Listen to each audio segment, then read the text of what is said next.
Ms. Bondi, I went over to the department yesterday for a couple of hours to review some of the unredacted materials. And I am looking forward to your detailed explanation for why you have withheld almost half of the documents, which is required by the bill.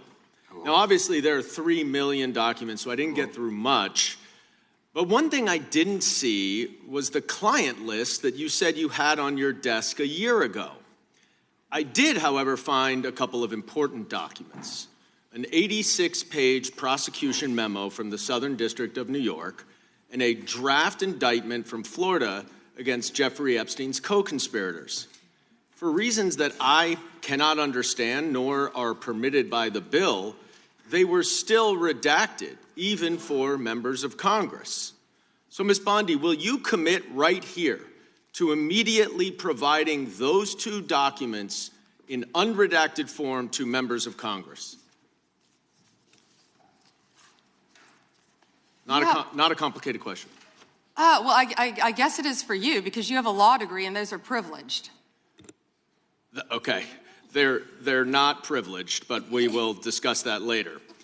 I also found an email that I have right here from Jeffrey Epstein to Ghislaine Maxwell that was unredacted, and it included notes of statements that Donald Trump made about his prior relationship with Jeffrey Epstein. Now, there is no reason for this to be hidden from the American people. There is no privilege, there is no attorney-client privilege, and I see you're checking with your staff, and I can assure you, staff, this is not under attorney-client privilege because it was sent from Jeffrey Epstein to Ghislaine Maxwell. Will you commit to publicly providing the unredacted version of this so that the American people can understand the extent of Donald Trump's lies about his relationship with Jeffrey Epstein? You're about as good of a lawyer today as you were when you tried to impeach President Trump in 2016. Have you apologized for that in 2019? So will you unredact this? Will you were unredact lead this? counsel on that. Privileged. I'm asking you, will you unredact this? Privileged. Privileged, of course.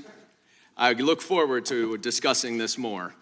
Now, these are obviously improper redactions. And let me stop for a minute. I'm talking. No. I'm if they're talking. Not privileged, quiet. Don't yell at me. If they're not Mr. Chairman, would you stop the clock? This is on your time. It's not on Mr. Goldman. They're not Even though you used your improper redactions. You'll like my answer. To if continue we review them to protect and they're not privileged, time belongs to the member. We'll be happy to release them. We'll stop the clock. We'll stop the clock. Time belongs to the member. Go ahead. Even though you used improper redactions to protect Donald Trump and other predators associated with Jeffrey Epstein, you did the exact opposite thing with the survivors and victims of this scheme. So their identification information was really the only thing required to be redacted, and it was not. And it's clear this was not a mistake. This was not by accident. This was not because you only had 30 days when you really used 75, and that doesn't even include all the hours last March that you were redacting it. But I'll tell you why it's clear it wasn't a mistake. There is an email entitled Epstein Victim List. There are 32 names. 1 is redacted. 31 are not. So someone looked at it and decided to redact something. And I will tell you that that is clearly intentional to intimidate these survivors and victims. Now, in an interview last week... How will you tell me that's intentional? In an interview last week, Deputy Attorney General Todd Blanche... You can't go off script. ...said that any victim that wants to speak with the department has done so, hopefully. Well, thanks to the incredibly brave people sitting here behind you, we can actually ask them if that's true. Now, would the survivors and victims who are here please stand up one more time? Just by show of hands, how many of you or your loved ones actually have met with the Department of Justice and provided testimony and evidence? None.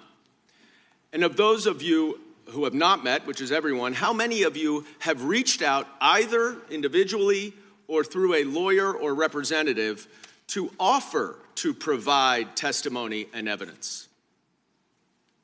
All of them.